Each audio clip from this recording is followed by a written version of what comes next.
नमस्कार दोस्तों, आज हमारी पहली क्लास राजस्थान का इतिहास और संस्कृति कक्षा 10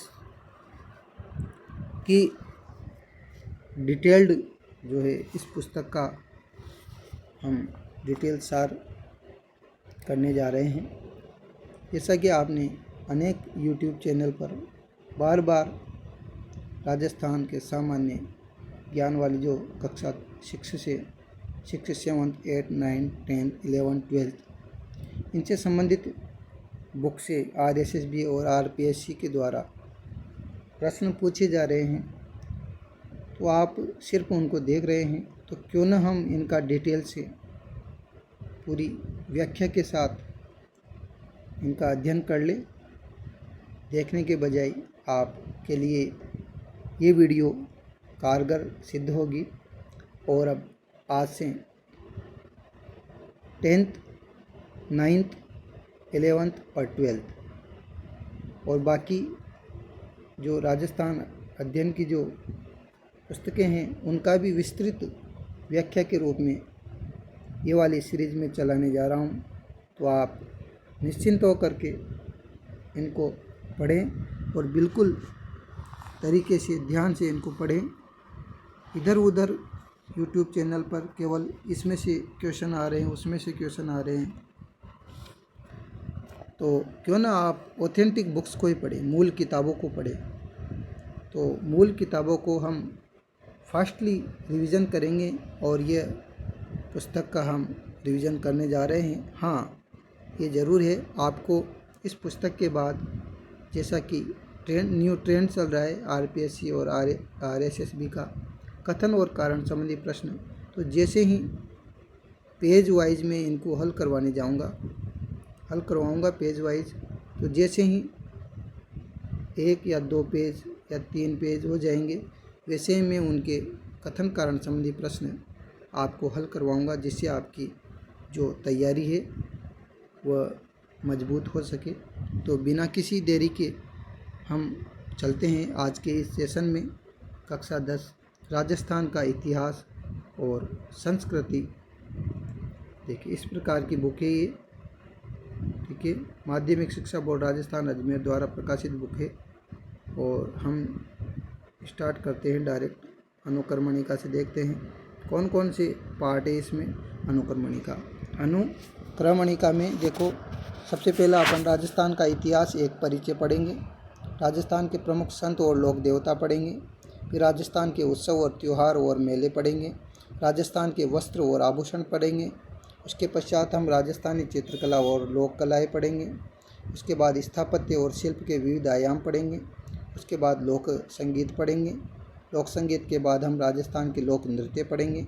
लोक नृत्य के बाद राजस्थानी भाषा और साहित्य पढ़ेंगे और राजस्थान के प्रमुख पर्यटन स्थल पढ़ेंगे और राजस्थान के प्रमुख व्यक्तित्व पढ़ेंगे, ठीक है। तो इस प्रकार से हम इन पॉइंट्स को पढ़ने जा रहे हैं। तो अपना आज का जो चैप्टर है बिना किसी देरी के स्टार्ट करते हैं। अध्याय नंबर 1, राजस्थान का इतिहास। राजस्थान का इतिहास, ठीक है। देखिए,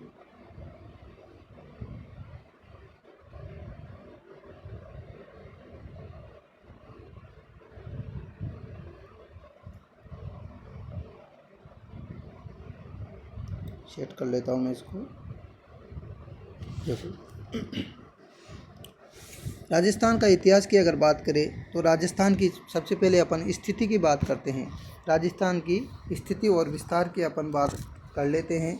तो राजस्थान की जो स्थिति है उसकी अपन बात कर लेते हैं। राजस्थान का नामकरण क्यों हुआ उसके बारे में मैं आपको चर्चा करवा देता हूँ। ब्रह्मव्रत, राजस्थान का जो नामकरण है वो वैदिक काल में इसे ब्रह्मव्रत के नाम से जाना जाता था। वैदिक काल में राजस्थान को ब्रह्मव्रत के नाम से जाना जाता था, क्योंकि यहाँ पर वैदिक काल में दृश्यद्वती और सरस्वती नदी का प्रवाह का उल्लेख मिलता है, ठीक है। उसके बाद बात आती है मरुकांतार। तो मरुकांतार जो शब्द है वह मरुकांतार शब्द वाल्मीकि द्वारा जो रामायण रची गई है उसमें मरुकांतार शब्द मिलता है, किसका? राजस्थान का। तो महाभारत में राजस्थान के भौगोलिक क्षेत्र के लिए मरुकांतार शब्द का उल्लेख मिलता है। अकबर के नवरत्नों में एक मध्यकालीन इतिहासकार हुए। नवरत्नों में मध्यकालीन इतिहासकार थे अबुल फजल। तो अबुल फजल ने इस भौगोलिक क्षेत्र के लिए मरुभूमि शब्द का प्रयोग किया। जो चीज़ें इसमें नहीं है इस बुक में, उनको भी मैं कवर करवाता हुआ आपको ले चलूँगा, ताकि आपको अन्य जगह पढ़ने की आपको आवश्यकता ना हो। और मैं सारांश बता देता हूँ पहले इसका। तो अपन ब्रह्मवत नाम से कहा जाता था। क्यों कहा जाता था? क्योंकि दृश्यद्वती और सरस्वती नदी का प्रभाव होता था। मरुकांतार कहा जाता था वाल्मीकि द्वारा रचित रामायण में मरुकांतार कहा जाता था राजस्थान को। अच्छा, राजस्थानी द्वितीय, राजस्थानी या द्वितीय, तो राजस्थानी या द्वितीय जो है इसका उल्लेख बसंतगढ़ शिलालेख में मिलता है। और बसंतगढ़ शिलालेख कहाँ का है? सिरोही का है। ठीक है। और बसंतगढ़ शिलालेख की यदि बात करें तो बसंतगढ़ शिलालेख जो है सिरोही में है। और खेमल माता, कौन सी माता? खेमल माता के मंदिर के बाहर खुदवाया गया था।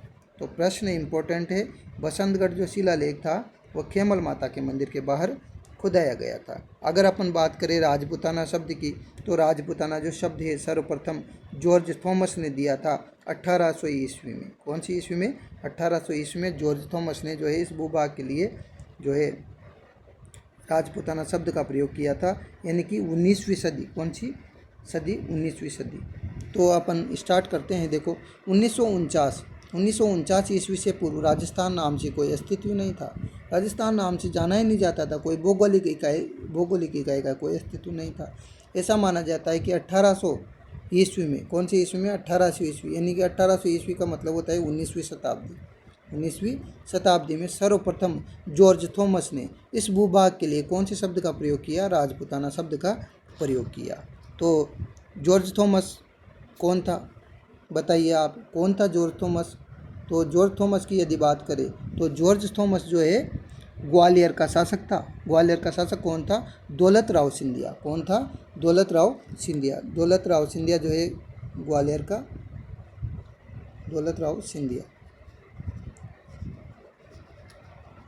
तो दौलत राव जो सिंधिया था वो ग्वालियर का शासक था।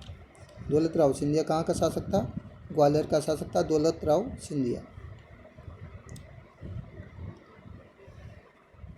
ठीक है। और तो ग्वालियर का शासक था दौलत राव सिंधिया। तो उसका अंग्रेजी कमांडर था कौन? George Thomas. तो वही जॉर्ज थॉमस है जो दौलत राव सिंधिया का अंग्रेजी कमांडर था, जॉर्ज थॉमस, जिसने 1800 ईस्वी में सर्वप्रथम जॉर्ज थॉमस ने इस भूभाग के लिए राजपूताना शब्द का प्रयोग किया। अच्छा, राजपूताना शब्द का जो प्रयोग है वह लिखित प्रमाण कब मिला इसका? तो राजपूताना शब्द का लिखित जो प्रमाण था वो कब मिला? तो जो चीज़ इसमें नहीं है उसको भी मैं कवर करवाता हुआ चलूँगा, ताकि आपको परेशानियों का सामना नहीं करने पड़े, अन्य नहीं पढ़ना पड़े।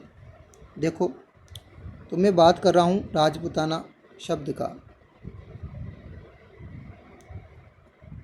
तो राजपूताना जो शब्द है उसका लिखित प्रमाण, कौन सा प्रमाण? लिखित प्रमाण। लिखित प्रमाण की बात करें तो लिखित प्रमाण जो है कब आया? लिखित प्रमाण जो है 1805 ईस्वी। कौन सी? 1805 ईस्वी। तो 1805वीं ईस्वी में जो है विलियम फ्रैंकलिन 1805 ईस्वी में जो है विलियम फ्रैंकलिन, अपन लिख सकते हैं, लिखने में थोड़ी समस्या हो सकती है, विलियम फ्रैंकलिन।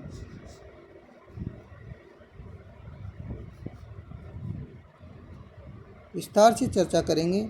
थोड़ा सा वीडियो यदि लंबा होता है तो आप इसको 2 की स्पीड में करके देख सकते हैं। तो लेकिन आपको जो डाटा मिलेगा वो बहुत ही ऑथेंटिक डाटा मिलेगा और बहुत ही शानदार और गजब रुचिकर आपको डाटा मिलेगा। तो आपका इंटरेस्ट बढ़े और आप थोड़ा विशेष ध्यान दें। तो देखो, राजपूताना शब्द का लिखित प्रमाण 1805 ईस्वी में प्रकाशित विलियम फ्रैंकलिन की पुस्तक थी। कौन सी? Military memoirs of George Thomas.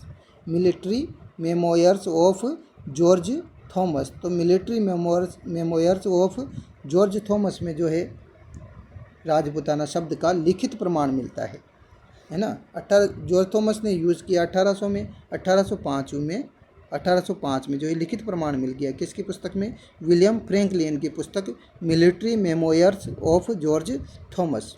ठीक है, आगे बात करते हैं अपन देखो क्या कहा जा रहा है। तो 1949 से पूर्व राजस्थान की भौगोलिक इकाई का अस्तित्व नहीं था। ऐसा माना जाता है कि 1800 ईस्वी में, यदि आपको स्पीड तेज़ लग रही है तो आप थोड़ा स्लो कर लें इसको। 1800 ईस्वी में सर्वप्रथम जॉर्ज थॉमस ने इस भूभाग के लिए राजपूताना शब्द का प्रयोग किया। इसके बाद 1829 में annals and antiquities of Rajasthan का लेखक कौन था? Colonel James Tod. Annals and antiquities of Rajasthan, तो annals and antiquities of Rajasthan के जो लेखक थे वह थे कर्नल जेम्स टोड। तो कर्नल जेम्स टोड ने इस पुस्तक में इस प्रदेश का नाम क्या रखा? राजस्थान रखा या फिर राजस्थान रखा। कौन से सन में? 1829 में। पुस्तक कौन सी थी? कर्नल जेम्स टोड की annuls and antiquities of Rajasthan, जिसमें क्या नाम दिया राजस्थान को? राजस्थान और राजस्थान। और एक और नाम दिया था जिसका नाम क्या है? उसका नाम है रजवाड़ा। क्या नाम दिया था? रजवाड़ा। रजवाड़ा राजस्थान या राजस्थान जो है कर्नल जेम्स टोड ने 1829 में annuls and antiquities of Rajasthan में दिया। ठीक है।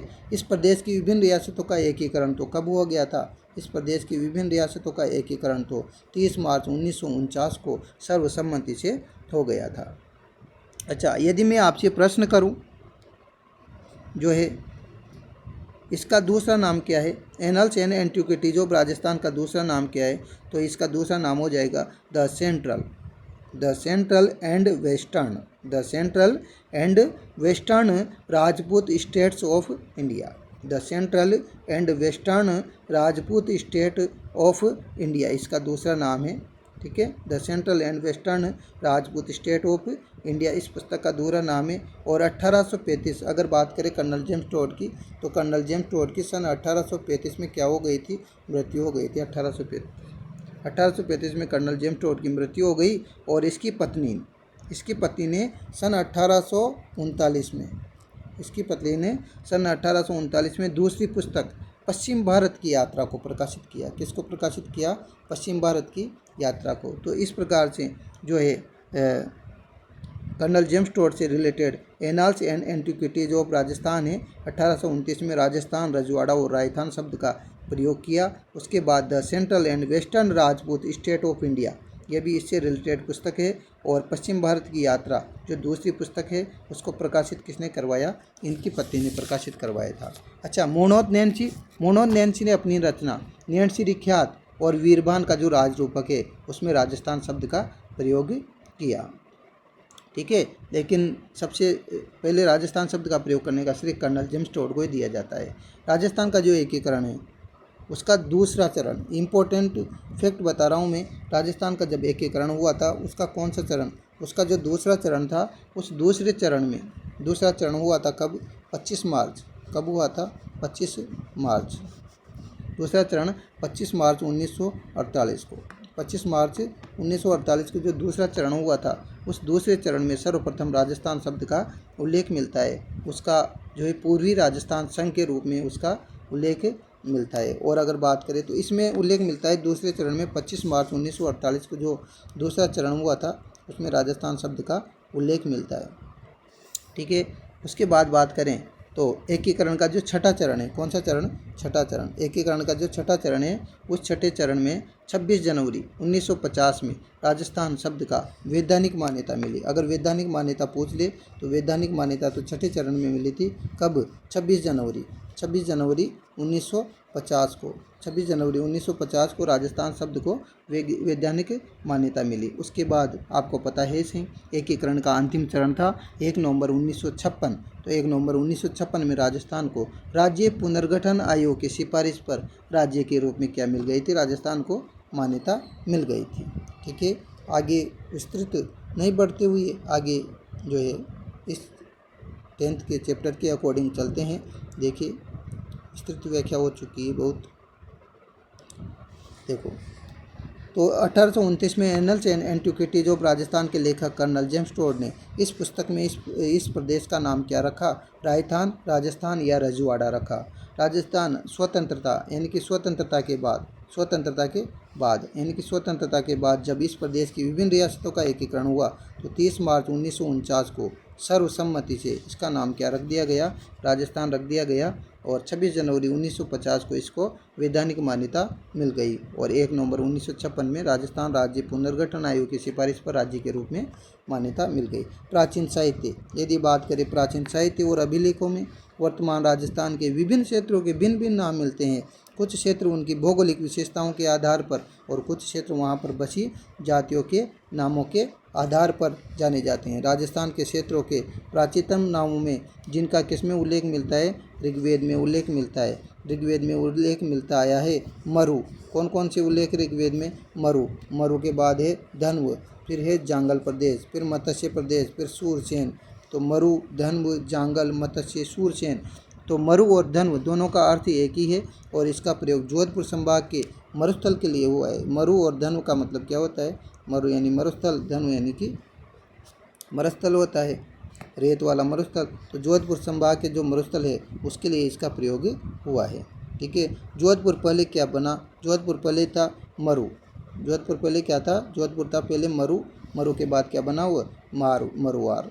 पहले मरु था, मरु के बाद क्या बना? मरुवार कहलाता था। और कालांतर में इसे क्या कहा जाने लगा? मारवाड़ कहा जाने लगा। पहले तो मरु था, फिर मरुवार कहलाया और फिर क्या कहलाया? मारवाड़ कहलाया। जांगल शब्द का प्रयोग उस क्षेत्र के लिए किया गया जहाँ पर किस किस के वृक्ष थे। एक तो समी का वृक्ष था, एक केर का था, एक पीलू का था। इस प्रकार से जो कथन कारण संबंधी प्रश्न इस प्रकार से आते हैं, करवाऊंगा मैं आपको वहाँ से। तो जांगल प्रदेश की यदि बात करें तो जांगल प्रदेश की यदि अपन बात करें जांगल प्रदेश की, तो जांगल प्रदेश के लिए एक तो समी किसका यूज किया गया? एक तो समी का वृक्ष किसका यूज किया गया? एक तो समी का, एक तो शमी, क्या कह सकते हैं? एक तो समी का वृक्ष और एक केर, एक पीलू, है ना। समी, केर और पीलू आदि जो वृक्ष हैं वो इसके लिए यूज किए गए। एक तो समी का, एक केर का और पीलू कहाँ का? जांगल शब्द के लिए प्रयोग किए गए। बीकानेर और नागौर और आसपास का जो क्षेत्र है वो क्या कहलाता था? जांगल प्रदेश। तो आपसे पूछ ले कि मरु, मरुवार या मारवाड़, तो जोधपुर संभाग के मरुस्थल के लिए यूज हुआ और जांगल जो शब्द है वो बीकानेर और नागौर का जो क्षेत्र है उसके लिए यूज हुआ। मत्स्य जनपद, तो मत्स्य जिसका उल्लेख महाभारत काल में एक राज्य के रूप में हुआ है, मत्स्य जनपद एक राज्य के रूप में हुआ है, तो वह कौन सा था? वो जयपुर था, अलवर था, भरतपुर था, है ना। जयपुर, अलवर और भरतपुर तक विस्तृत था कौन सा क्षेत्र? मत्स्य क्षेत्र। मत्स्य क्षेत्र जो है महाभारत में एक राज्य के रूप में हुआ, वह जयपुर, अलवर और भरतपुर तक विस्तृत था। इसकी राजधानी क्या थी? विराटनगर थी। मत्स्य प्रदेश की राजधानी क्या थी? विराटनगर। भरतपुर के मथुरा क्षेत्र से, कौन से क्षेत्र से? मथुरा क्षेत्र से, है ना। भरतपुर के मथुरा क्षेत्र से सटे हुए, जैसे कि ये मैप है अपने राजस्थान का, तो यहाँ पर जो है ये भरतपुर है, भरतपुर के इस साइड पे क्या है? मथुरा। तो यानी कि मथुरा क्षेत्र से सटे हुए क्षेत्र धौलपुर और करौली, यानी मथुरा क्षेत्र, ये मथुरा क्षेत्र इससे और कौन कौन से? धौलपुर और करौली। तो धौलपुर और करौली के अधिकांश भाग सूरसेन राज्य में सम्मिलित थे। कौन से राज्य में? सूरसेन राज्य में सम्मिलित थे इसके भाग।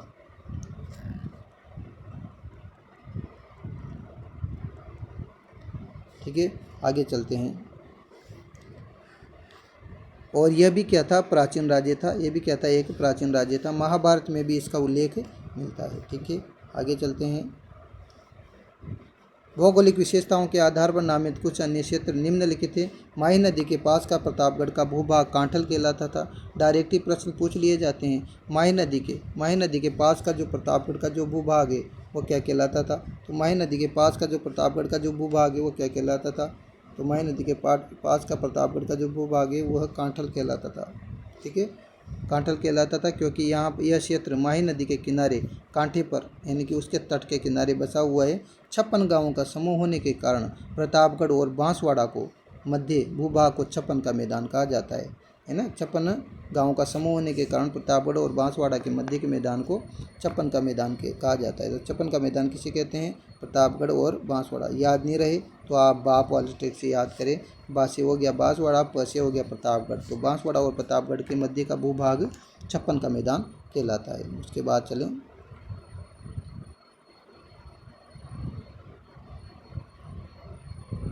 उसके पश्चात है ये आपका राजस्थान का मैप है, देखें।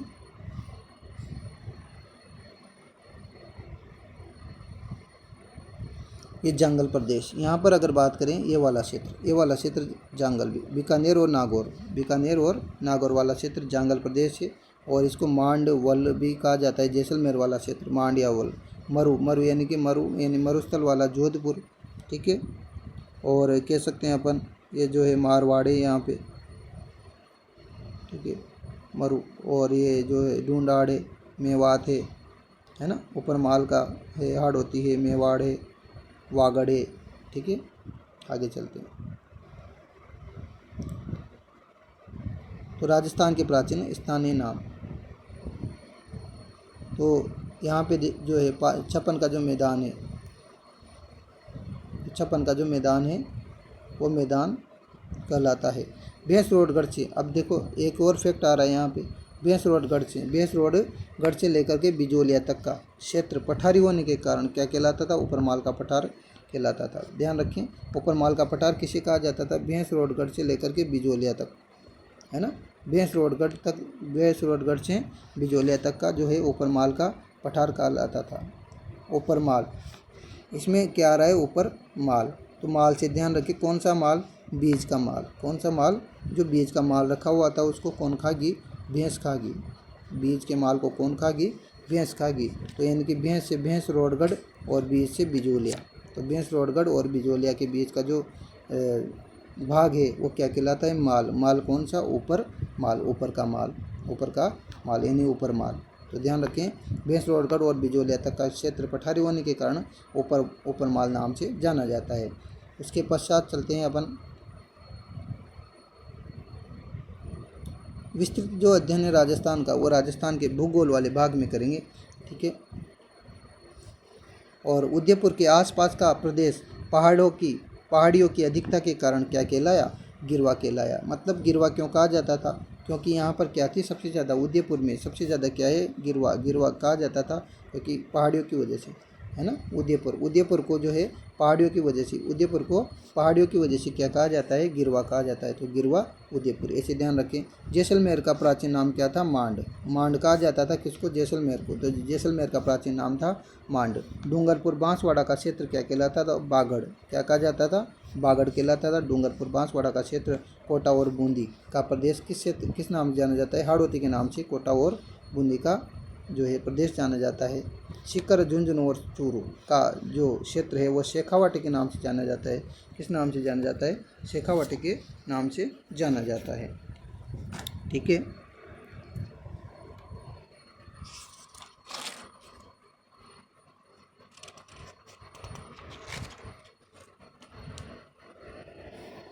और यदि अन्य भूभागों की यदि अपन चर्चा करें तो मैं आपको बता दूं अन्य भूभागों के बारे में।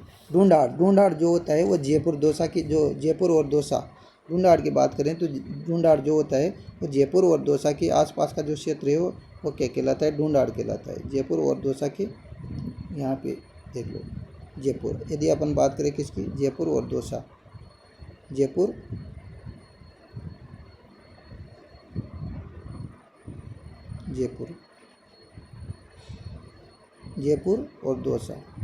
जयपुर और दौसा के आसपास का जो क्षेत्र है वो क्या कहलाता है? तो जयपुर और दौसा के आसपास का क्षेत्र ढूंढाड़ कहलाता था। क्या कहलाता था? ढूंढाड़ जो है किसको कहा जाता था? जयपुर और दौसा के आसपास के क्षेत्र को ढूंढाड़ कहा जाता था, ठीक है। उसके बाद बात करें शेखावाटी, सीकर, चूरू, झुंझुनू को शेखावाटी, तोरावाटी किसको कहा जाता था? देखो विशेष रूप से ध्यान रखें, तोरावाटी जो नाम है, तोरावाटी जो नाम है वो तोरावाटी कांतली नदी, कौन सी नदी? कांतली नदी। तोरावाटी जो है कांतली नदी का जो प्रवाह क्षेत्र है जो सीकर झुंझुनू में है उसको तोरावाटी कहा जाता है। हाड़ौती कोटा, बारा, बूंदी में हाड़ौती बोली जाती है। तो हाड़ौती प्रदेश जो है कोटा, बारा, बूंदी को कहा जाता है। अच्छा, एक और प्रदेश के नाम से जाना जाता है हाड़ौती को, वो क्या कहलाता है? तो हाड़ौती को एक और प्रदेश के नाम से जाना जाता है, उसको कहा जाता है हय। क्या कहा जाता है? हय नाम से हाड़ौती प्रदेश को जाना जाता है। वीडियो अगर पसंद आए तो आप लाइक करें, सब्सक्राइब करें और अपने मित्रों को भी शेयर करें, क्योंकि आपको इफ़ेक्टिव तरीके से बड़ी मेहनत के साथ ये वीडियो बनाया जा रहा है और आशा करता हूँ कि आपको ये वीडियो पसंद आएगा। तो आप इसको शेयर अवश्य करें और लाइक करें, और आपको वीडियो पसंद आए तो कमेंट ज़रूर करें और हमें और अधिक प्रोत्साहित करें। तो हाड़ौती को हय हय प्रदेश के नाम से जाना जाता था। मेवात की बात करें तो मेवात अलवर भरतपुर का जो क्षेत्र है जहाँ पर मेव जाति निवास करती थी उसको जो है मेवात कहा जाता था। उसके बाद में बात कर रहा हूँ बहुत ही इम्पोर्टेंट और बहुत ही शानदार चीज़, राठ। जो राठ जो क्षेत्र था वो राठ क्षेत्र क्या कहलाता था? अहिरवाड़। राठ जो क्षेत्र था उस राठ क्षेत्र को अहिरवाड़ भी कहा जाता था। राठ क्षेत्र को अहिरवाड़ भी कहा जाता था। तो राठ और अहिरवाड़ जो क्षेत्र है वह अलवर ज़िले की मुंडावर तहसील का हरियाणा को कहा जाता है। अलवर तहसील की कौन सी अलवर जो तहसील अलवर ज़िला है, अलवर ज़िले की जो मुंडावर तहसील है, कौन सी तहसील है? मुंडावर। तो मुंडावर तहसील का हरियाणा को जो है राठ या अहिरवाड़, तो हरियाणा को स्पर्श करता हुआ जो क्षेत्र है, जो हरियाणा को स्पर्श कर रहा है, अलवर जिला का जो मुंडावर जो तहसील है वो हरियाणा को स्पर्श करी, उसको राठ या अहिरवाड़ कहा जाता है। ठीक है। डांग। अच्छा, डांग पूछा भी जाता है। डांग करौली सवाई माधोपुर धौलपुर जिले का जो क्षेत्र है, जो सवाई माधोपुर और करौली जिले का जो क्षेत्र है, मध्य प्रदेश की जो सीमा को स्पर्श करता है वो जो है डांग कहलाता है। ठीक है। उसके बाद बात करें अपन ब्रज क्षेत्र आप पूर्वी जो क्षेत्र है ब्रज क्षेत्र है। खेराड़ किसे कहा जाता है? टोंक, बूंदी और भीलवाड़ा का जो सीमावर्ती क्षेत्र है वो खेराड़ कहलाते हैं। अच्छा, बरड़ किसे कहा जाता है? बरड़ किसे कहा जाता है? बूंदी जिले का जो पश्चिमी पथरीला जो मरुस्थल है ना, उस पश्चिम का जो पथरीला मरुस्थल है उसको बरड़ कहा जाता है, जो बूंदी में है। अच्छा, वेरी इंपॉर्टेंट प्रश्न बताने जा रहा हूँ मैं आपको। उदयपुर से चित्तौड़गढ़ तक का जो क्षेत्र है वो क्या कहलाता है? उदयपुर से चित्तौड़गढ़ का जो क्षेत्र है वो क्या कहलाता है? क्या कहलाता है? उदयपुर से चित्तौड़ तक का जो क्षेत्र है उसको मेवाड़ के नाम से जाना जाता है। ठीक है। या फिर क्या कहा जाता है? या फिर उसको सीवी कहा जाता है, या फिर उसको क्या कहा जाता है? या फिर उसको कहा जाता है मेदपाट कहा जाता है। मेदपाट। ठीक है। मेवाड़ कहा जाता है, सीवी कहा जाता है, मेदपाड़ कहा जाता है, प्रागवाड़ कहा जाता है, या मध्यमिका कहा जाता है। ठीक है। तो उदयपुर से चित्तौड़ तक का क्षेत्र जो है मेवाड़, सीवी, मेदपाट, प्रागवाट और मध्यमिका कहलाता है। आगे चलते हैं। ऊपर माल का पठार मैंने आपको बता ही दिया। भैंस जो है ऊपर का जो बीज था वह खा गई, है ना, ऊपर का जो बीज वाला जो माल था उसको खा गई। तो सीधी सी बात है, भीलवाड़ा जिले के बिजोलिया और भैंसरोडगढ़ तक का जो क्षेत्र है ऊपर माल का क्षेत्र कहलाता है। उत्तमाद्री किसे कहा जाता है? बिजोलिया की जो आसपास का जो क्षेत्र है उत्तमाद्री कहलाता है। ठीक है। अच्छा, आप बता सकते हैं कि स्वालक प्रदेश, या फिर कह सकते हैं स्वालक या सुहालक प्रदेश किसको कहा जाता है? तो ये जो नागौर का जो क्षेत्र होता है उसको सुहालक या स्वालक प्रदेश कहा जाता है। अच्छा, उसके बाद में बात करूं एक और इम्पोर्टेंट, सपादलक्ष किसको कहा जाता है? तो सपादलक्ष नागौर और अजमेर का जो क्षेत्र है उसको सपादलक्ष कहा जाता है। अनंत गोचर या अनंत प्रदेश किसको कहा जाता है? अनंत गोचर या अनंत प्रदेश सांबर से लेकर के सीकर तक का जो क्षेत्र है उसको जो है अनंत गोचर या अनंत प्रदेश कहा जाता है। अच्छा, रोमा किसको कहा जाता है? नया शब्द सुना होगा आपने, रोमा। तो रोमा जो क्षेत्र है वो रोमा क्षेत्र सांबर झील के जो आसपास का जो क्षेत्र है उसको जो है रोमा कहा जाता है, क्योंकि सुश्रुत जो संहिता है उसमें सांबर झील से बनने वाले नमक को क्या कहा जाता था? रोमा कहा जाता था। सुश्रुत संहिता में बनने वाला जो नमक था उसको क्या कहा जाता था? रोमा कहा जाता था। तो रोमा हो जाएगा। ठीक है। रोमा, सांबर झील के आसपास के क्षेत्र को रोमा कहा जाता है। अच्छा, योद्धे हनुमानगढ़ और श्री गंगानगर वाला जो क्षेत्र है वो योद्धे प्रदेश कहलाता है। जांगल प्रदेश बीकानेर वाला क्षेत्र है। मारवाड़ अरावली के पश्चिम का क्षेत्र है, जोधपुर वाला। अच्छा, मांड, वल्ल और दुग्गल प्रदेश, मांड जैसलमेर, दुग्गल प्रदेश जैसलमेर और वल्ल प्रदेश जैसलमेर। बागड़ या बागर वह पाली, सीकर, चूरू, झुंझुनू, ये बागर या बागड़ कहलाता है। बोराट का पठार, वेरी इंपॉर्टेंट प्रश्न है। बोराट का पठार आ भी चुका है। बोराट का पठार किसे कहा जाता है? गोकू। गोकू से ध्यान रख लेंगे यार, किसे ध्यान रखेंगे? गोकू। गो से हो गया गो से क्या हो गया? गो से हो गया गोगुंदा, और कू से हो गया कोमलगढ़। ठीक है, गोकू से ध्यान रखें। और ये कौन सा? बोराट। कौन सा पठार? बोराट। बोराट का जो पठार है वो गोकू, ध्यान रखना। तो गोकू से हो जाएगा, गो से हो जाएगा गोगुंदा, कू से हो जाएगा कुंभलगढ़ तक का जो क्षेत्र है वो बोराट का पठार कहलाता है। भूमठ। भूमठ किसको कहा जाता है? उदयपुर, डूंगरपुर और सिरोही का जो क्षेत्र है वो भूमठ प्रदेश कहलाता है। ठीक है, उसके बाद भूमठ के बाद वागड़ कह सकते हैं, वारगढ़ कह सकते हैं, व्याघ्र घाट कह सकते हैं, कुमारी खंड कह सकते हैं, वागुरी कह सकते हैं, लाट प्रदेश कह सकते हैं, नागखंड कह सकते हैं, है ना। तो इसके पश्चात अगर बात करें पुष्प प्रदेश या गुप्त प्रदेश, पुष्प प्रदेश कह दो या गुप्त प्रदेश कह दो, ये किसे कहा जाता है? प्रतापगढ़ और बांसवाड़ा और डूंगरपुर का जो क्षेत्र है, प्रतापगढ़, बांसवाड़ा और डूंगरपुर का जो क्षेत्र है उसको पुष्प प्रदेश या गुप्त प्रदेश कहा जाता है। कांठल मैंने बता दिया, माही नदी का जो प्रवाह क्षेत्र है वर्तमान में प्रतापगढ़ जिला बसा हुआ है। अच्छा, मेवल, देवलिया और मूढोल किसे कहा जाता है? मेवल, देवलिया या मूढोल, ये डूंगरपुर और बांसवाड़ा के मध्य का जो क्षेत्र है जहाँ वर्तमान में प्रतापगढ़ जिला बसा हुआ है उसको मेवल कहा जाता है, देवलिया कहा जाता है या मूढोल कहा जाता है। छप्पन का मैदान मैंने बता दिया, बांसवाड़ा और प्रतापगढ़, बाप से याद कर लेना। बांसवाड़ा और प्रतापगढ़ के बीच का जो क्षेत्र 56 गाँवों का जो समूह है वो 56 का मैदान है। गोडवाड़ प्रदेश, ये जरूर ध्यान रखिए, गोडवाड़ प्रदेश कौन सा है? तो गोडवाड़ प्रदेश की मैं बात करूँ तो गोडवाड़ प्रदेश लूणी बेसिन क्षेत्र है। कौन सा? लूणी बेसिन। लूणी बेसिन जो क्षेत्र है, इस लूणी बेसिन क्षेत्र को गोडवाड़ प्रदेश के नाम से जाना जाता है, जो कि कहाँ पर है? लूणी बेसिन, लूणी पाली में है लूणी बेसिन, और किस में है? पाली के अलावा नागौर में है, और नागौर के अलावा किस में है? बाड़मेर में। नागौर के अलावा किस में है? बाड़मेर में। तो लूणी बेसिन का ध्यान रखेंगे, लूणी बेसिन पाली में है, नागौर में है और बाड़मेर में, और इसको क्या कहा जाता है? गोडवाड़ प्रदेश कहा जाता है। चंद्रावती, चंद्रावती सिरोही के आसपास के क्षेत्र को कहा जाता है। और अबुर्दा प्रदेश, अबुर्दा प्रदेश भी सिरोही का क्षेत्र है। कुरु प्रदेश, कुरु प्रदेश अलवर को कहा जाता है। ठीक है, नवसहस्त्र किसे कहा जाता है? आप कमेंट में ज़रूर उत्तर दें, नवसहस्त्र के नाम से किसे कहा जाता है और 10 सहस्त्र के नाम से किसे कहा जाता है? आपका कमेंट आना चाहिए, आप इनके ज़रूर उत्तर दें, कहीं से भी आप जो है ढूंढ के लाएं। एक तो है नवसहस्त्र, मैं लिख देता हूँ यहाँ, नवसहस्त्र, सॉरी, नवसहस्त्र। एक तो है नवसहस्त्र और एक है 10 सहस्त्र।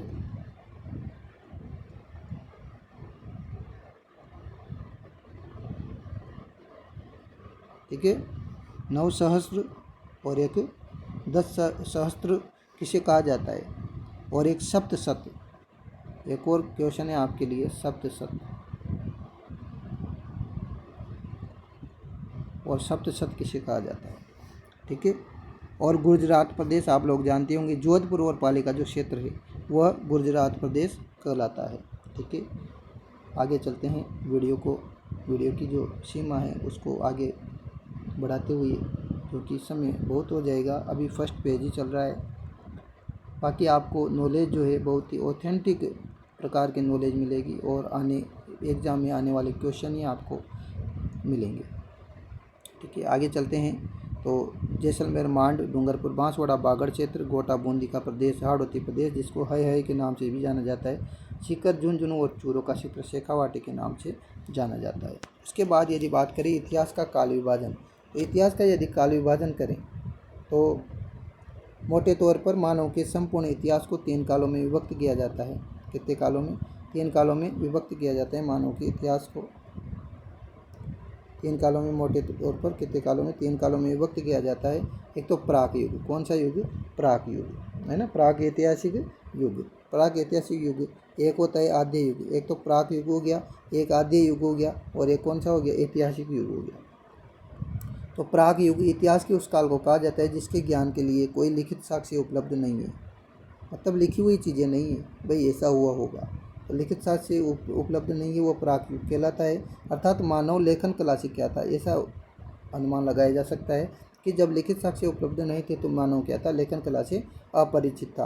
और आद्य युग, दूसरा वाला आता है आद्य युग। आद्य युग की संज्ञा इतिहास के उस काल को दी जाती है जिसके लिखित साक्ष्य तो उपलब्ध हैं लेकिन वह या तो अस्पष्ट हैं या फिर उनकी लिपि को पढ़ना क्या है, संभव नहीं है। कुल मिला के आद्य जो काल हुआ उस आद्य काल के बारे में भी कह सकते हैं कि आद्य काल में जो है मिले तो सही लिखित साक्ष्य, लेकिन वो या तो अस्पष्ट थे या फिर उनको पढ़ना संभव नहीं था।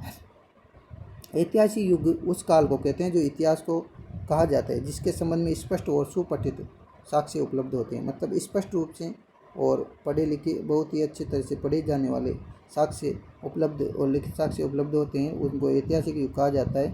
इन अर्थों में भारतीय इतिहास के कालक्रम को इस प्रकार से विभक्त कर सकते हैं, जैसे कि एक तो प्राक युग, यह युग सृष्टि के आरंभ से लेकर के, सृष्टि का जब आरंभ हुआ था वहाँ से लेकर के हड़प्पा सभ्यता के पूर्व तक था। उसके बाद आद्य युग की बात करें तो आद्य युग कहाँ से स्टार्ट होएगा, हड़प्पा से। तो हड़प्पा सभ्यता के काल से लेकर कितने ईस्वी पूर्व, 600 ईस्वी पूर्व तक यह रहा। और तीसरा आता है ऐतिहासिक युग, 600 ईस्वी पूर्व से लेकर के वर्तमान तक जो जारी है वह जो है क्या कौन सा युग कहलाता है, ऐतिहासिक युग कहलाता है। तो ठीक है, प्राक युग तो हड़प्पा काल तक था। आद्य युग हड़प्पा से स्टार्ट हुआ जो 600 ईस्वी तक, और 600 ईस्वी से लेकर वर्तमान तक जो है वो कौन सा है, ऐतिहासिक युग कहलाता है। आगे चलते हैं। प्राग ऐतिहासिक, प्राग ऐतिहासिक तो संधि क्या हो जाएगी, प्राग ऐतिहासिक युग। प्राग ऐतिहासिक का मतलब होता है प्राग प्लस ऐतिहासिक, प्राग प्लस ऐतिहासिक। ठीक है, प्राग प्लस ऐतिहासिक। मानव सभ्यता का उदय प्राग ऐतिहासिक युग में, मानव सभ्यता का जो उदय प्राग युग में राजस्थान क्या था, मानव सभ्यता का जो उदय था वो नदी घाटियों में हुआ, क्योंकि नदी और घाटियों में जल की क्या होती थी, प्रचुरता। मतलब जल की वजह से तो नदी घाटियों के पास बसे मनुष्य अपने यहाँ पर अपने आप उत्पन्न होने वाले कंदमूल, जो फल मिलते थे, कंदमूल फल प्रचुर मात्रा में उपलब्ध हो जाते थे आसपास। और सघन वनों के कारण यहाँ वहाँ से तो पशु पक्षी भी आसानी से उपलब्ध हो जाते थे सघन वनों के कारण। सैकड़ों वर्षों पूर्व राजस्थान की जो भौगोलिक स्थिति थी वो ऐसी ही थी। फिर भी राजस्थान का एक बहुत बड़ा भाग क्या है, आज मरुस्थल है। लेकिन विद्वानों की मान्यता है कि सैकड़ों वर्ष पहले इस मरुस्थलीय भूमि में क्या था, समुद्र था। देखो मरुस्थल है आज, और ऐसा कहा जाता है कि समुद्र था पहले। और यहाँ पर कौन सी नदियाँ बहती थी, सरस्वती और दृष्टद्वती नामक नदियाँ इस समुद्र में आकर के गिरती थी। यह स्थिति मानव जीवन के लिए सर्वथा उपयुक्त थी, और यही कारण है कि ऐसी भौगोलिक स्थिति में राजस्थान को मानव सभ्यता के जन्म के प्राचीनतम भूभागों में से एक होने का गौरव प्राप्त है। ठीक है, मानव सभ्यता के उद्भव के काल को क्या कहते थे, जब मानव सभ्यता का उद्भव हुआ उस काल को क्या कहते थे, पाषाण काल। हर काम पाषाण से यानी पत्थर से किया करता था वो। इसे 3 भागों में बांटा गया है, एक तो पूर्व पाषाण काल, एक मध्य पाषाण काल और एक उत्तर पाषाण काल। इस पाषाण काल से जो है एग्जामिनर बहुत ही फेवरेट क्वेश्चन पूछता है पाषाण काल से, तो इम्पोर्टेंट है ये पाषाण काल। तो 3 हो जाएंगे, एक तो पूर्व पाषाण काल, एक मध्य पाषाण काल और एक उत्तर पाषाण काल। अपन चर्चा कर रहे हैं किसकी, मध्य पाषाण काल की। ठीक है, देखो मध्य पाषाण काल किसे कहा गया, मध्य पाषाण काल, मध्य पाषाण काल, उत्तर पाषाण काल। पहला है पूर्व पाषाण काल। पूर्व पाषाण काल, देखो पूर्व पाषाण काल। राजस्थान में मानव का उदय कब हुआ यह निश्चित रूप से ज्ञात नहीं है, लेकिन यहाँ विभिन्न क्षेत्रों में हुए उत्खननों से प्राप्त होता है कि विभिन्न प्रकार के पाषाण यानी कि पत्थर, विशेष रूप से क्वार्टजाइट, ध्यान रखना सबसे पहले जो पत्थर था वो विशेष रूप से कौन सा, क्वार्टजाइट जो पत्थर थे, उनके अनेक उपकरणों से ज्ञात होता है कि आज से लगभग 2 या 1.5 लाख वर्ष पूर्व राजस्थान में एक मानव संस्कृति विद्यमान थी। क्वार्टजाइट जो पत्थर है उससे पता लग रहा है, उसके उपकरणों से पता लग रहा है। 1870 में यह प्रश्न आरपीएससी का सबसे फेवरेट प्रश्न है। आरएसएसबी का हो या नहीं हो, लेकिन आरपीएससी का सबसे फेवरेट प्रश्न है ये वाला। सन 1870 में सीए हैकेट ने सर्वप्रथम जयपुर और इंदरगढ़ में, कहाँ पर, जयपुर और इंदरगढ़ में, किसने, सीए हैकेट ने 1870 में सीए हैकेट ने सर्वप्रथम जयपुर और इंदरगढ़ से पत्थर से बनी हुई, किससे बनी हुई, पत्थर से बनी हुई पाषाणकालीन यानी पत्थर के समय की हस्त कुठार, जिसको क्या कहा जाता है, हैंड एक्स, ऐसा एक कथन आया हुआ है, हैंड एक्स यानी हस्त कुठार खोज निकाली। किसने, सीए हैकेट ने जयपुर और इंदरगढ़ से पत्थर से बनी हुई 1870 में। कुछ समय के बाद अब जब ये प्रश्न पूछ लिया गया था तो आरएसएसबी और आरपीएससी के द्वारा अगला प्रश्न क्या बनाया गया, अगला प्रश्न बनाया गया ये वाला, शेटनकार वाला। शेटनकार ने झालावाड़ से इसी युग के अनेक उपकरण खोज निकाले। तो ये वाला प्रश्न भी बन चुका है। चेतनकार ने झालावाड़ से विभिन्न प्रकार के क्या निकाल लिए, विभिन्न प्रकार के जो है उपकरण खोज निकाले। इसके बाद योजनाबद्ध उत्खनन में भारतीय पुरातत्व और संग्रहालय, इनकी भारतीय पुरातत्व संग्रहालय नई दिल्ली, ये प्रश्न आया हुआ है सीईटी में, यहाँ से प्रश्न बना था। आपको मैं बताऊंगा कौन कौन से प्रश्न लगभग बन चुके हैं बुक से। देखो ये प्रश्न, एक तो ये प्रश्न बन चुका 1870 वाला, ये वाला प्रश्न बन चुका है, ये वाला, ठीक है। इसके बाद ये चेतनकार झालावाड़ वाला बन चुका है। इसके पश्चात है जो योजनाबद्ध उत्खनन में कौन उत्खनन कार्य करता है, तो उत्खनन कार्य में ये भी प्रश्न बन चुका है, सीईटी में आया हुआ है। तो भारतीय पुरातत्व और संग्रहालय विभाग नई दिल्ली, ठीक है। डेक्कन कॉलेज पूना और वीरेंद्र नाथ मिश्र राजस्थान। डेक्कन को भारतीय पुरातत्व और संग्रहालय विभाग नई दिल्ली और डेक्कन कॉलेज पूना के वीरेंद्र नाथ मिश्र कौन थे? वीरेंद्र नाथ मिश्र ने राजस्थान पुरातत्व संग्रहालय विभाग के आर.सी. अग्रवाल कौन? आर.सी. अग्रवाल तथा डॉक्टर विजय कुमार हरिश्चंद्र मिश्रा आदि विद्वानों ने राजस्थान की पूर्व पाषाणकालीन सभ्यता और संस्कृति के विभिन्न पक्षों को सामने लाने में सराहनीय योगदान दिया। इनके प्रयत्नों से राजस्थान में अजमेर, अलवर, चित्तौड़गढ़, भीलवाड़ा, जयपुर, झालावाड़, जालौर, जोधपुर, पाली, टोंक आदि क्षेत्रों की प्रमुख नदियों, विशेष रूप से चंबल, बनास, विशेष रूप से कौन कौन सी नदी? चंबल और बनास, उनके सहायक नदियों के किनारे पूर्व पाषाणकालीन उपकरण। अगर अभी पूछ ले कि चंबल और बनास नदी पर कौन से काल के उपकरण प्राप्त हुए, तो उत्तर हो जाएगा पूर्व पाषाणकालीन उपकरण प्राप्त हुए, ठीक है। तो कौन थे? भारतीय पुरातत्व और संग्रहालय विभाग नई दिल्ली, डेक्कन कॉलेज के पूना के प्रोफेसर वीरेंद्र नाथ मिश्र थे, आर.सी. अग्रवाल थे, विजय कुमार थे, हरिश्चंद्र मिश्रा थे, ठीक है। आगे चलते हैं बिना किसी देरी के। जैसा कि ये अपनी पहली क्लास है, तो यदि क्लास आपको अच्छी लगी तो लाइक ज़रूर करें और कमेंट ज़रूर लिखें। आगे देखें, जालौर से इस युग के उपकरणों की खोज। अभी बात करें किसकी? जालौर की। तो जालौर से इन उपकरणों की खोज की बात करें तो जालौर से जो ये उपकरण है इसकी खोज बी. ओलचिन को दी जाती है। यह भी शायद प्रश्न पूछा गया है। जालौर में किसने कार्य किया खोज का जो कार्य है वो किसने किया? बी. ओलचिन, ध्यान रखें, बी. ओलचिन। कहाँ का? जालौर का। तो जालौर से इस युग के उपकरणों की खोज किसने की? बी. ओलचिन के द्वारा की गई थी। स्पष्ट है कि उपयुक्त संपूर्ण भूभाग पूर्व पाषाणकालीन संस्कृति का प्रसार करता है। तो हैंड एक्स मिली सी है कितने 1870 में जो है जयपुर और इंदरगढ़ से। चेतनकार ने झालावाड़ से, ठीक है। उसके बाद नाम आते हैं इसमें पूर्व पाषाणकालीन में वीरेंद्र नाथ मिश्र, आर.सी. अग्रवाल, विजय कुमार हरिश्चंद्र और बी. ओलचिन, ठीक है। आगे पढ़ते हैं अपन मध्य पाषाण काल। मध्य पाषाण काल की यदि अपन बात करें तो मध्य पाषाण काल मानव सभ्यता के क्रमिक विकास की कहानी की दूसरी कड़ी के रूप में जो है राजस्थान के प्राग ऐतिहासिक काल में मध्य पाषाण काल रहा है। पश्चिमी राजस्थान में लूणी और उसकी सहायक नदियाँ चित्तौड़ की बेड़क नदी घाटी और विराटनगर से मध्यकालीन उपकरण मिले। यदि आपको पूछ ले, देखो कथन और कारण संबंधी प्रश्न इस प्रकार से पूछा जाता है, जिसे वो पूछेगा पूर्व पाषाणकालीन सभ्यता की नदी घाटियों। पूर्व पाषाणकालीन सभ्यता में चंबल और बनास नदियों के किनारे पूर्व पाषाणकालीन जो है उपकरण प्राप्त हुए। अब पूर्व पाषाणकालीन सभ्यता दे करके वह दे देगा क्या? बेड़च, चित्तौड़गढ़ और लूणी नदी के किनारे प्राप्त हुए, तो ये गलत हो जाएगा। तो ध्यान रखें, प्रागैतिहासिक काल में तो वो था। और मध्य पाषाण काल की बात करें तो पश्चिमी राजस्थान में कौन सी नदी? पश्चिमी राजस्थान में बहती है लूणी नदी। कौन सी नदी? लूणी नदी। और उसकी सहायक नदियाँ और चित्तौड़ की कौन सी नदी? बेड़च नदी। पश्चिमी राजस्थान में तो लूणी नदी, लूणी और बेड़च, ठीक है। लूणी और बेड़च नदी के किनारे और विराटनगर से मध्यकालीन उपकरण प्राप्त हुए हैं। मध्यकालीन जो उपकरण है वो एक तो विराटनगर में मिले हैं, एक बेड़च नदी के किनारे मिले हैं, एक लूणी नदी के किनारे मिले हैं।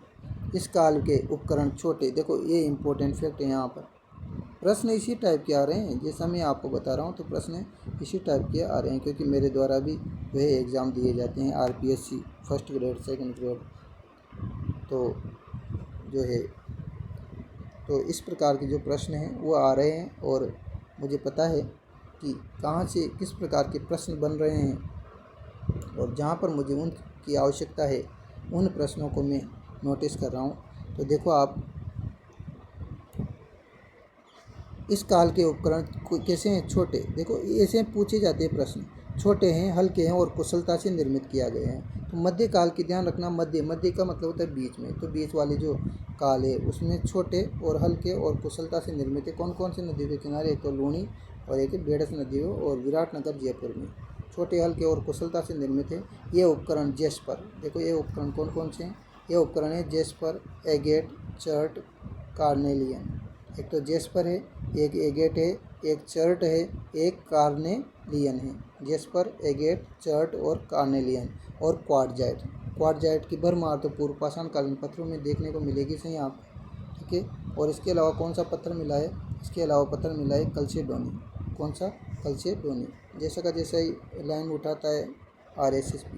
देखो क्वार्टजाइट और कल्चेडोनी, एक तो क्वार्टजाइट है और एक कल्चेडोनी, आदि पाषाणों से बने उपकरण मिले हैं, जिनमें ब्लेड, इग्रेवर, एक तो ब्लेड है, ये ध्यान रखना है नाम, एक तो ब्लेड है, एक इग्रेवर है, एक ट्रायंगल है।